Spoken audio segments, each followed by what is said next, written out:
they didn't know. They helped the killer get out of the snow, and off they drove. The killer was Dale Bradley, the co-worker who...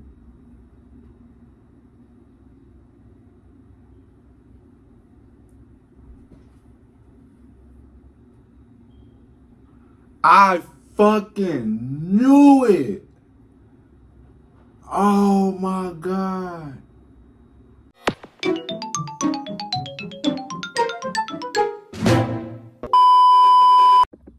Yo, what's good? What's going on, YouTube? It's your boy Kewonis CB, and I'm back with another motherfucking reaction video. You know what I'm saying? Today's one I'm going to be reacting to a subscribe request. Today's video I'm going to be reacting to Mrballen, Utah's man, double life got him killed. You know what I'm saying?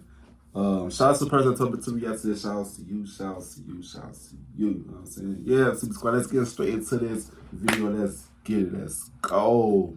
All right, full screen. Let's get it. On an afternoon in December of 1991, a woman in small-town Utah opened up her mailbox.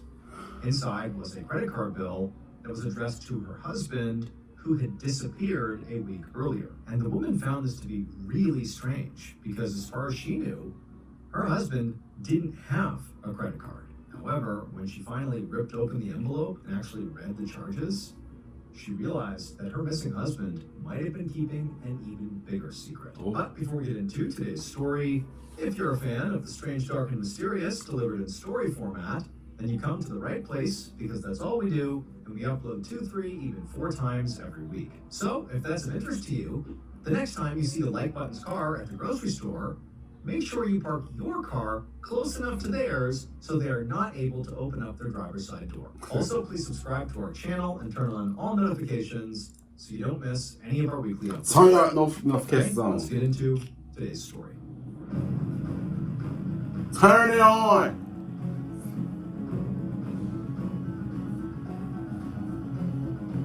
The night shift.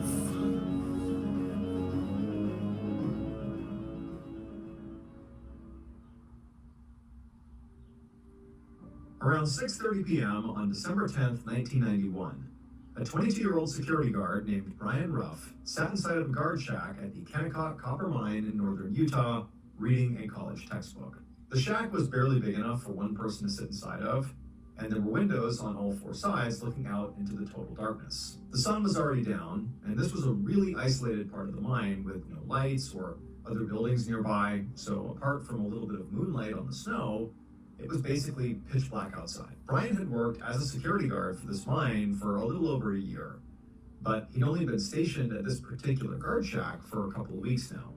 And in his opinion, it was the worst post he could have been assigned to. His job was to guard this chain link gate on a remote service road that led into the canyons. This was a really out-of-the-way entrance into the mine, which meant that not a lot of vehicles came this way. So the job was basically just really boring. But it was also simultaneously very dangerous. The Kennecott Copper Mine was known as the richest hole on Earth because of the huge amount of valuable materials buried there, including obviously copper and gold and silver. And that made it a big target for thieves. In fact, in just the past few months, more than $150,000 worth of material and equipment had been stolen from the mine. So as a result, Brian was a little... Well, it's a big ass space, shit. It's only one security guard to look out for that shit. Of course, people gonna be spitting out that shit. About being out here in the middle of nowhere, not only because it was, pitch black outside, but also he was unarmed and there were no security cameras. So if he did... How the fuck y'all get this man? How the fuck he'll be a security guard and protect everything, but without any firearm or security cameras? Oh my goodness! Like, y'all just set this man up for failure. Encounter thieves, he basically had to handle it by himself, armed with nothing more than a telephone to call for help. Goofy. But on this particular night, his shift had been, routine so far, slow and uneventful. So Brian was now just sort of passing the time studying. He was in nursing school, and his final exams were coming up in a few days, so he was just sort of poring over his textbooks and notes to prepare. While he studied, he took out his thermos full of soup that he had brought for dinner. And just as he began eating the soup, the phone on his desk rang. Now, Brian immediately did want to answer the phone because he knew very likely it was his wife, Jennifer. But at the same time, right now, things at home were not great. Jennifer worked as a nurse's aide, and Brian had also started working nights at the mine to help support the family while he went to nursing school during the day. But even with both of them working, it was hard to make ends meet. And now Jennifer was pregnant again with their second child, which was going to make things even harder financially. And the pressure of juggling school and work and parenthood had been putting a big strain on their marriage. And about a month ago, Brian had sort of reached a breaking point, and he'd actually walked out on his family. He'd left a note for Jennifer saying he just needed time alone to think. And then he had driven to his work, he had turned in his security badge and told his boss he quit. Then he had left town. He spent almost a week in Las Vegas, and eventually he drove all the way out to San Francisco. But while he was there, having his time alone, he received word that his daughter was in the emergency room with pneumonia back home in Utah. And for Brian, it was like that was his wake-up call. He realized he could not live with himself if he truly abandoned his family. And so he drove right back to Utah to be with Jennifer and to be with his daughter, who would make a recovery. And, Jennifer, she would take Brian back, despite, him walking out on the family, at least for a short time. But her accepting him back into the fold did not sort of make them return to normal. In reality, after he returned, there just was this constant sense that there was tension hanging over their relationship because of what Brian had done, abandoning them. So I'm not even gonna lie. I feel like the only reason why she let him back in is for the kids. Like, I can't never go back to nobody if we left off bad terms. Hell no, cause I know shit not gonna be the same. You know what I'm saying? Yeah, man. I feel like she probably let him back in because those kids. That's the video. In the guard shack, Brian took a deep breath, and then he picked up the phone, and for a few minutes he just chatted on the phone. Until he suddenly saw something out the window, a flash of headlights coming up the road towards his guard shack. And so at this point, Brian said he had to go. He hung up and went right outside to meet the approaching vehicle. From rescue to rehabilitation, the ASPCA helps animals learn to trust together, transforming their futures for the better.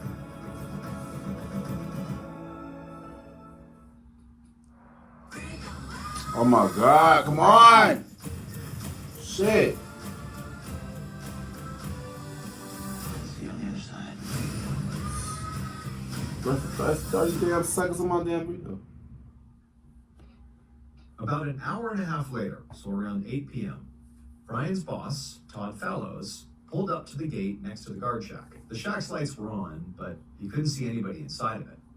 And Todd found this pretty odd, because Brian wasn't supposed to leave his post under any circumstance. That was sort of like the main component to the job. You stay put. But making this even stranger was Brian's car was parked right next to the shack. And this shack is so far away from every other building that really there was no way for Brian to go anywhere without his car.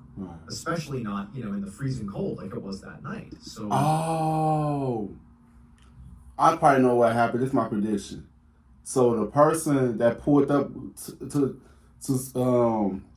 the vehicle that pulled up to the shack must have kidnapped Brian, because he must have did something in Vegas, well, wherever he was at when he was away. So they come back to get his ass. What the fuck?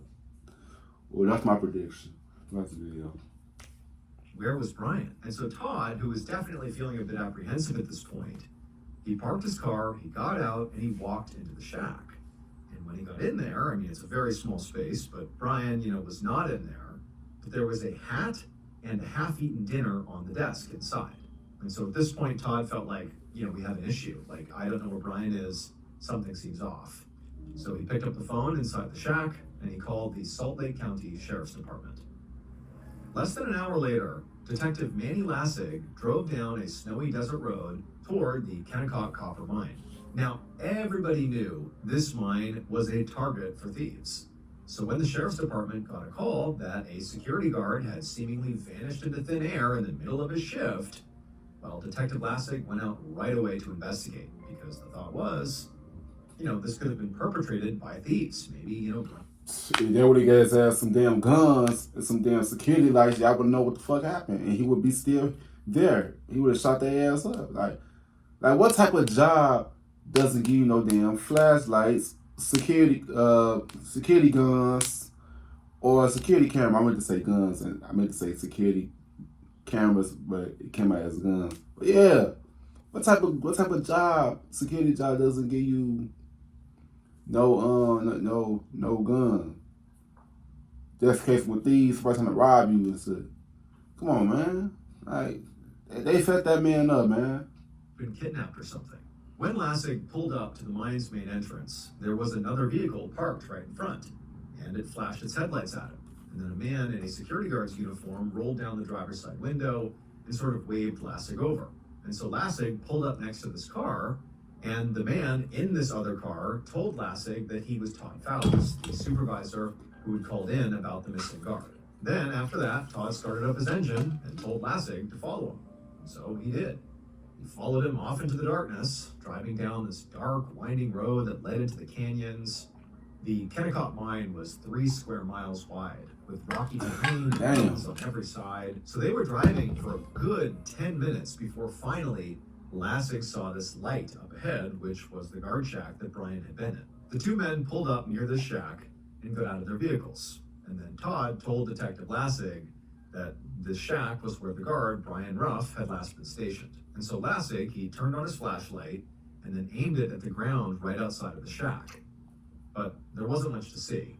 It had been snowing all evening, so any footprints or tire tracks that might have helped them were now covered up. And so Lassig stepped inside of the shack.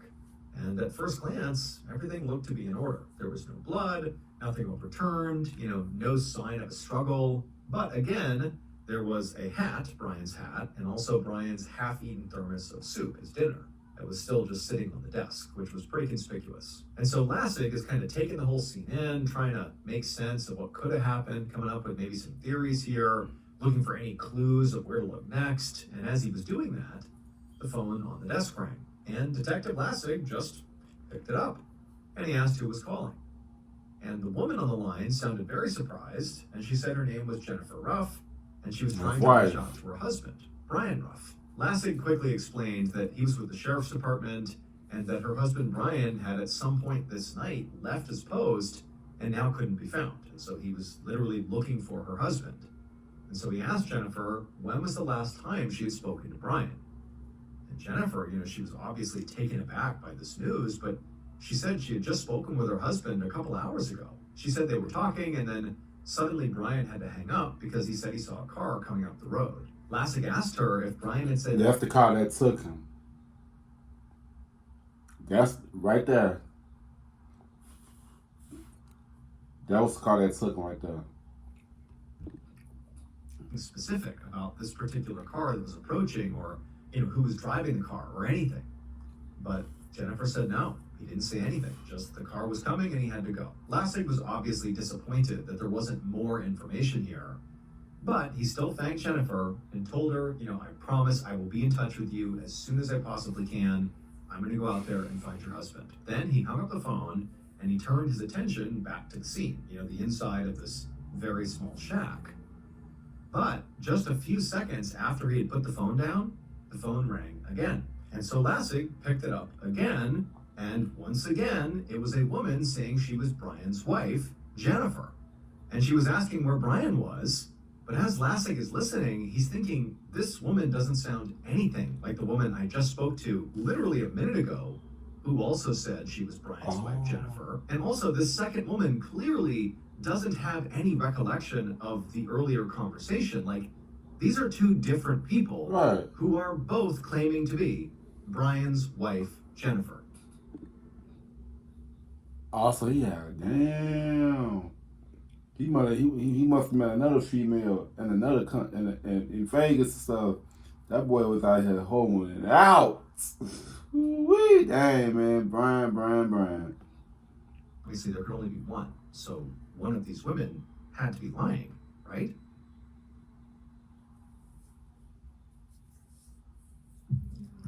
Damn. If you want to push it out and like really get it out there,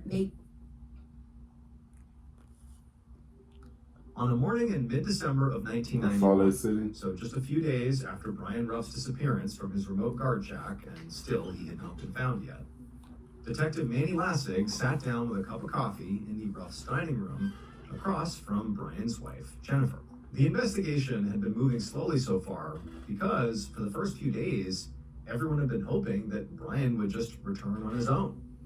But as the days passed and he still hadn't been heard from, that was looking less and less likely. By this point, Detective Lassig had traced the phone numbers of both women who had called the guard shack on the night Brian disappeared, claiming to be his wife, Jennifer. And he had quickly found out that one of those calls was actually from Jennifer Ruff's work phone number, which meant very likely that was the real Jennifer Ruff. But Lassig was still trying to figure out why another woman had called and impersonated her. And also, like, the timing of the calls was odd. It happened one right after the other. It was just a very strange coincidence. So now, as Lassig sat across from the real Jennifer Ruff, he started out by asking her where she had been on the night Brian disappeared. She told him she'd been at the hospital all night working, and then she gave Lassig names of some of her coworkers who could verify that. At this point, Lassig completely pivoted and just asked Jennifer point blank, "Is there any chance your husband could have been having an affair? Like, were there other women in his life? Was he acting secretive or just odd lately? Anything to indicate, that he was maybe unfaithful?" The reason Lassig asked, obviously, was because the second woman who he knew had called and pretended to be Brian's wife. He had no idea if the real Jennifer knew, but certainly he did. And the real Jennifer, when she heard this question, she just looked down and then she looked up and she said, "Yes, I am suspicious of that." She told Lassig that she and Brian had been having some real issues in their marriage lately, and in fact, just the previous month, That's him? Brian had sort of inexplicably, ran out on the family because he needed time alone, and he was gone and out of contact for that whole time until he That's the real him. came back begging to be taken back. At this point, Lassig, when he heard that part, he sat back in his chair and wondered if he was just wasting his time on this case to begin with. Because if Brian had previously left and then eventually came back after being totally out of contact, well, what's to say he wasn't doing that right now? What if this was him again, sort of running off to be alone, and just turn back up again at some point? But Jennifer must have noticed that that's sort of where Lassig's mind was going, because she rushed to add in that, the last time when he ran out for that week, he had left a note for her and even told his boss that he was quitting. Like, there was some warning before he left. She sort of made it dramatic, but he definitely told He people must before have he was run for leaving. somebody. In fact, she became insistent that really it was not like Brian to not give warning. Like for him. Damn, he probably was running for somebody and they finally caught up to his ass. As I'm listening to this story, the person that's probably why he went to Vegas the first time, because he was running for somebody. And they finally caught up to him once he came back. Probably a girl and her husband. He probably owed them some money or stuff. And they finally got him. Just vanish mid-shift like that, like he's done right now, that's not something Brian would do. He's got some faults, but that's not something he would do. Detective Lassig asked Jennifer where Brian had actually gone when he disappeared that first time. Vegas. And Jennifer answered him by handing him a piece of mail from a nearby table. She explained that it was a credit card bill that had come in the mail that week, and it was addressed to Brian. And she explained that she was pretty confused when she got this because she didn't even know Brian had a credit card. But he apparently did, and he used it while he was away to pay for hotels and meals and other expenses. And so Lassig, he pulled out the bill and began to look it over, and he saw that a lot of the charges were made in Las Vegas and San Francisco. And the amounts that were being charged to restaurants and for room service seemed a bit too large for just one person. Right. He looked up from the bill back at Jennifer, and just from the expression on her face, he knew that they had both drawn the same conclusion. Brian, when he was away for that week, likely had not been alone. Jennifer then grabbed another piece of paper from the counter and gave that to Lassig. This was a phone bill for the family's landline. with a full list of every call that had been made and received in the past month. Damn. Jennifer said there were definitely some numbers on this list that she didn't recognize. And she thought maybe one of them could be this person that Brian had been traveling with. And as Lasig looked over this list, one of the phone numbers immediately stood out to him. Because that woman who had called the guard shack on the night Brian disappeared and pretended to be Jennifer, basically called right after the real Jennifer, that one, that phone number that was used for the fake Jennifer was the number he was now seeing on this list. Later that same day, Lasig sat down in the living room of the house that was associated with that phone number. Oh. And sitting across from him was a young woman named Christy Bradley. Her husband, Dale Bradley, was also a security guard at the Kennecott mine where Brian worked. Oh. Now, at the moment, Dale wasn't home, but it wasn't really clear when he would get home, and Lasig was really anxious to interview Christy alone, so before her husband got back. So the instant they sat down, Lasig pretty much just cut to the chase. He told Christy that he was nearly positive she and Brian had been having an affair. And then before she could say anything,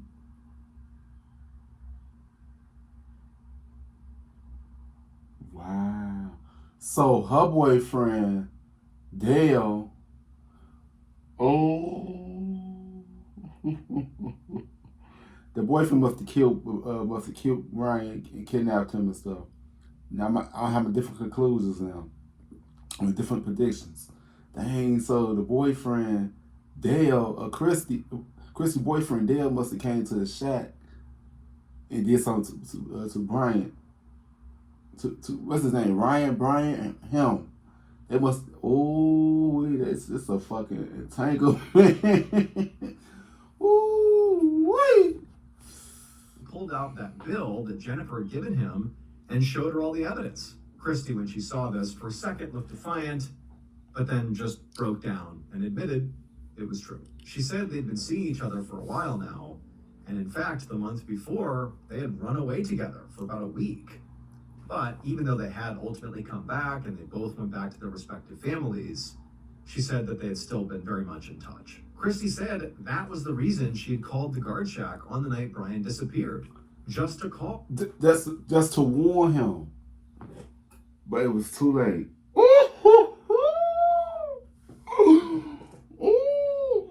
Damn. And just be in touch with him. That was it. But she said when the person answered, and it was a voice that was unfamiliar, it was Detective Lasig, she said that sort of on instinct, she just began to lie and pretended to be Jennifer, Brian's real wife, just so, their affair would not come to light. But Christy made it very clear that she had not heard from Brian since he disappeared, and she had no clue what happened to him. At this point, Lasig sat back on the couch and just looked at Christy, kind of sizing her up. And he thought, she seemed pretty genuinely worried about Brian. And even though the call she had made to the guard shack was ultimately very suspicious and pretty bizarre, her explanation for it did make sense. But at this point, he was certainly not going to rule her out as a suspect quite yet. Also, Lasig knew that Christy's husband, Dale, was also now clearly a primary suspect. Because that's what I think too. I was like, Dale must have did something to Brian.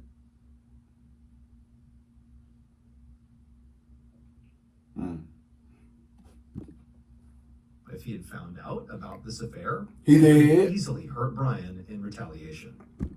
Bingo.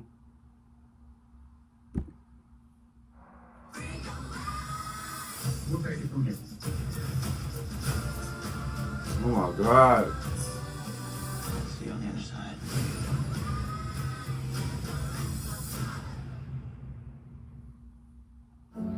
From supporting communities to creating second chances, the ASPCA has been I hate changing these lives ads. for 160 years.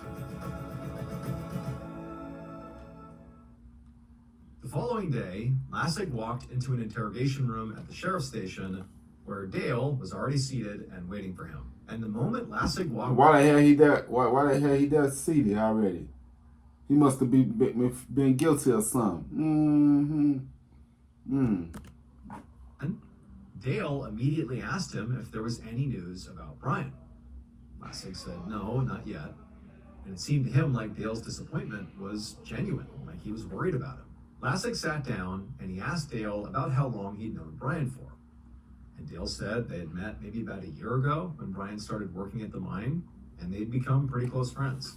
They'd even hung out together outside of work. At this point, Lassig, almost to catch Dale off guard, he pivoted sort of abruptly and just asked Dale point blank about his wife's affair.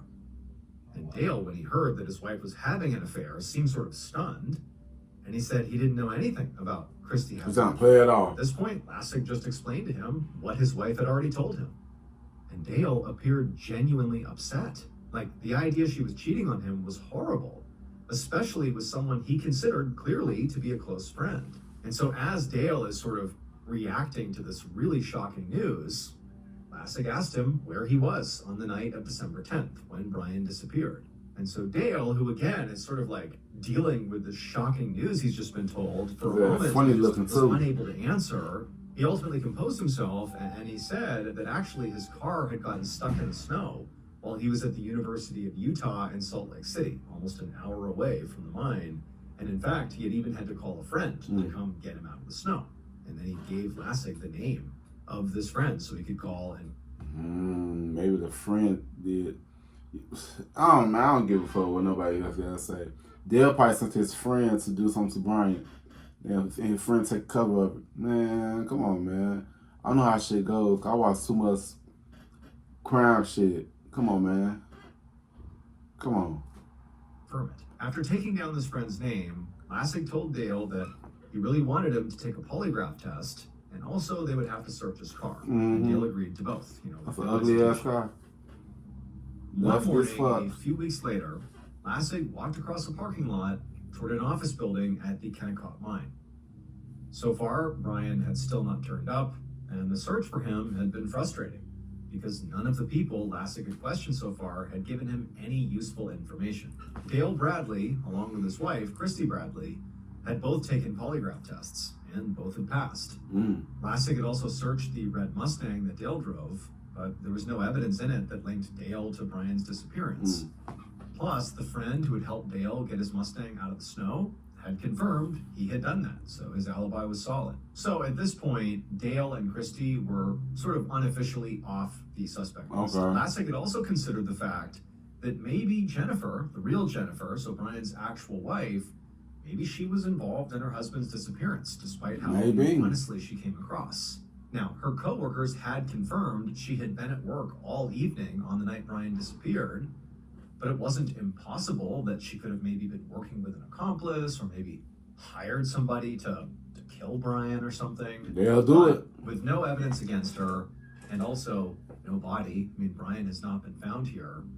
All Lassig really had here was just a hunch that, maybe she was involved, but who knows. However, just a few days ago, Lassig had received a new lead that sent his investigation in a new direction.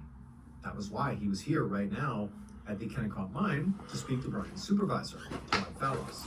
So Lassig went inside the building and made his way down the hallway to Todd's office. And when Todd saw the detective, he jumped up and he very eagerly greeted him and said he would do whatever he had to do to try to help find Brian. Lassig thanked him, but told Todd to sit back down. And then Lassig sat down as well, and then he pulled out a tape recorder and he hit record. And then he told Todd why he was there. 2 of Brian's fellow security guards had just been arrested for stealing precious metal and equipment from the mine and then selling it at pawn shops. In fact, the investigation had discovered that a whole ring of Kennecott employees were involved in these thefts. Todd sort of began to shift in his chair. So I got a new prediction now. So what the old co-workers, the old security co-workers must have did something to Brian. And they probably panicked because they thought he was going to tell. Or he trying to fight them back for them to stop robbing the dam, what the Kennecott thing. They probably killed him and dumped his body down there in the dam somewhere. That's my prediction. He had heard about that, but he insisted he was never involved in any of these thefts. And he said he'd already been questioned by detectives from the Property Crimes Division. Lassig said he understood that, and that was not really why he was here. He said when he looked through the records of the investigation about these thefts, he found out that Brian had actually been the one who reported some of the thefts that were going on. So now Lassig wondered if maybe on the night of Brian's disappearance, he'd stopped one of his co-workers' vehicles and found stolen. That's why I just said, And they probably got to a fight. They probably pulled the gun out and shot him and killed him. And they took his body somewhere.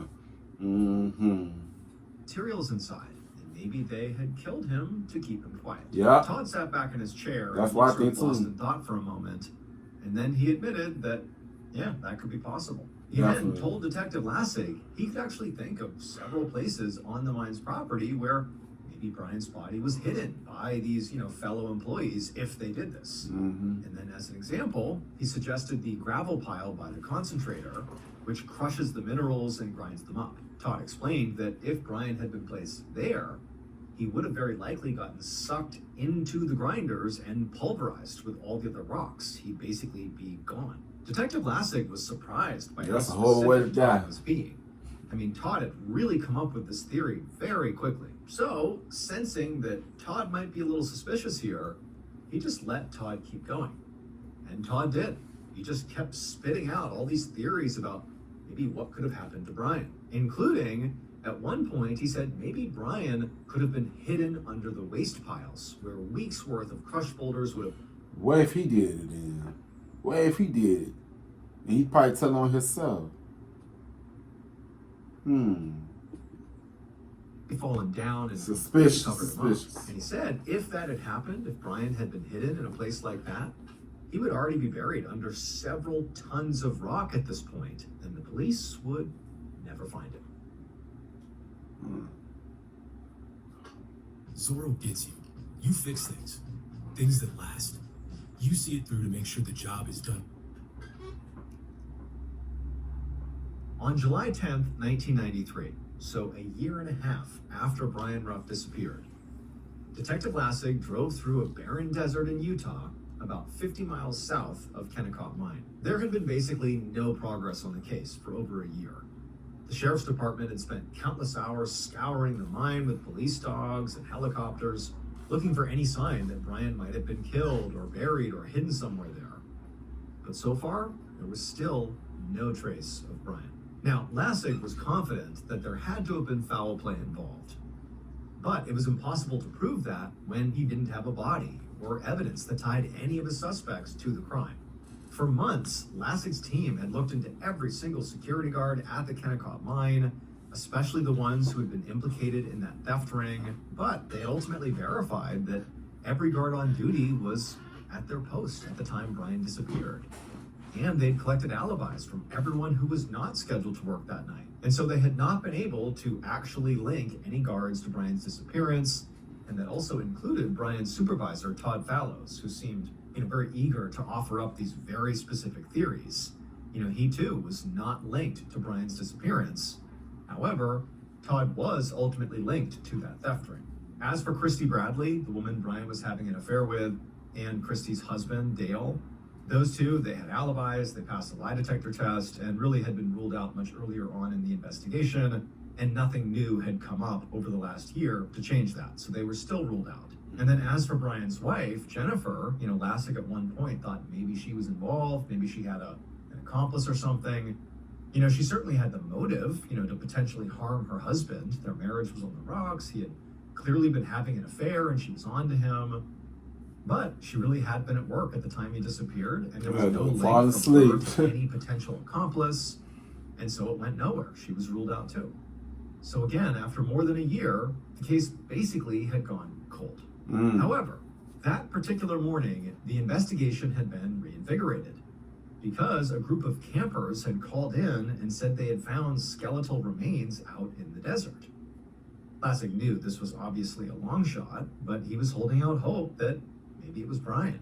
So when he arrived at the location the campers had described, Lassig got out of his car and he walked a short distance across the barren ground to where a forensics team was setting up crime scene tape in the brush. As Lassig got closer to the crime scene, he He could see a human skeleton lying in a shallow grave. The skeleton was clothed in a dust-covered dark blue jacket. Oh, it's When Brian. Lassig crouched down to get a better look, he saw that it was clearly a security guard's uniform. Lassig put on some gloves and then searched the pockets of this jacket. It's His Brian. fingers immediately landed on a wallet. And when he pulled it out and he looked inside, he found ID cards and credit cards with the name Brian Ruff. Ooh. Now, at this point, it seemed fairly apparent that the body had to belong to Brian, but because the body was so decomposed, they would have to examine Brian's dental records to definitively ID him, which would take some time. So, while the crime scene techs carefully loaded the remains into a van, Lassig stayed at the scene with the canine unit that was searching for any other evidence nearby. And sure enough, just a few feet away from where the body had been, Lassig found 5 shotgun shells lying in the dirt. It looked like Brian, very likely, had been shot 5 times and then buried in this shallow grave. Then, just a few yards away from the shells, a police dog began barking, and an officer called Lassig over to look at what the dog had found. He walked over, and the officer held up a black work boot, and there was a pretty obvious bullet hole through the leather. And so Lassig figured the boot must have belonged to Brian. But other than this boot and Brian's actual body, 18 months of heat and wind and sand and snow and rain out in this desert had basically erased any other traces of forensic evidence. So even though Lassig at this point felt very confident that he knew both where Brian was ultimately killed and how he was killed, because of this severe lack of forensic evidence, he was worried that he might not actually be any closer to figuring out who killed Brian. 12 years later, on April 30th, 2005, Detective Todd Park of the Salt Lake City Sheriff's Office got a call That from was the 20 Sheriff's years ago. Department in the next county over. Since the beginning of the year, Detective Park had been working full-time on solving various cold cases. The detective on the line told him that he was investigating a recent homicide, and he thought it might be connected to one of Park's cold cases, specifically the murder of Brian Ruff. After speaking to this detective, Park hung up the phone and went right over to his filing cabinet and dug through until he found Brian's file. He sat down and began sorting through the decade-old papers, and he realized that there was a tiny piece of evidence the original investigators had somehow overlooked. And upon closer examination, Park realized They always overlooking something, bro. Like, goddamn. Shit could have been solved, but motherfuckers just want to overlook shit. Man. actually the key to unlocking the entire case. Based on forensic evidence, this is what police believe happened to Brian Ruff on December 10th, 1991.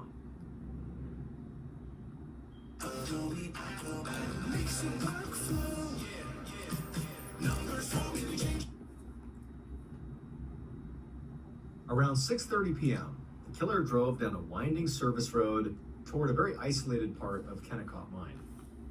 Up ahead, they saw a single light in the distance. It was coming from a small guard shack right next to a chain link gate. The killer pulled right up outside of the shack and parked their car and then got out. And then seconds later, Brian Ruff came out of the guard shack and waved hello. And the killer sort of waved back and walked over to Brian. And then as soon as they were close enough, the killer grabbed Brian, whipped him around, tied his hands behind his back, and then forced Brian, before he could do anything, into the back of the vehicle. At this point, Wait, I was the like, killer beat the jumped fuck- into the driver's seat, did a U-turn, and sped out of the mine towards the desert.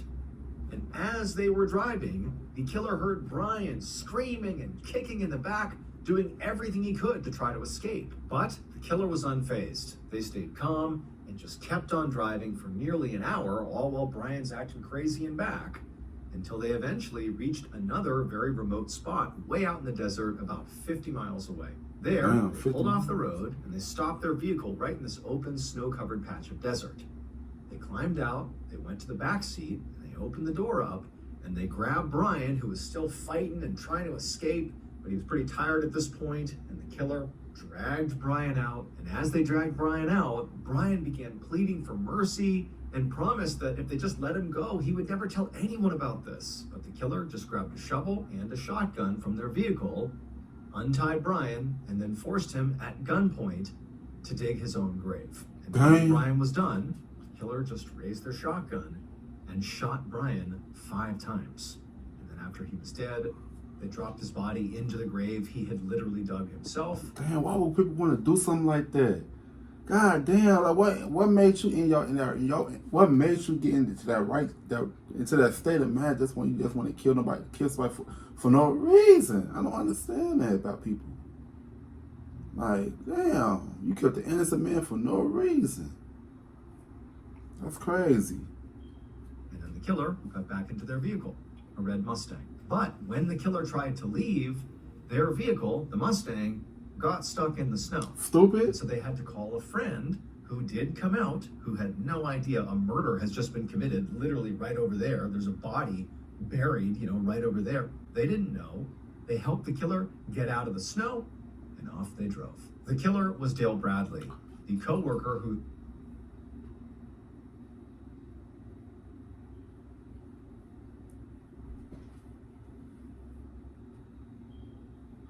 I fucking knew it. Oh my God.